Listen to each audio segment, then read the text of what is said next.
kita menahan diri daripada makan minum ni kan, 13 jam, 14 jam.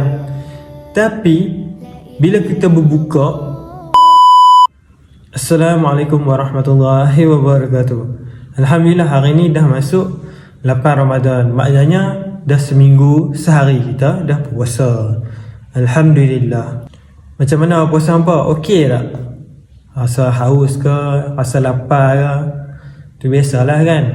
Puasa menahan diri kan? Bukan sekadar menahan diri dari makan dan minum, dan juga perkara yang membatalkan puasa.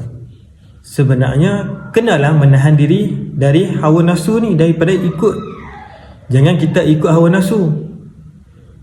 Jangan kita berbuka puasa ni kan, makan sehingga kenyang, nanti tak larat.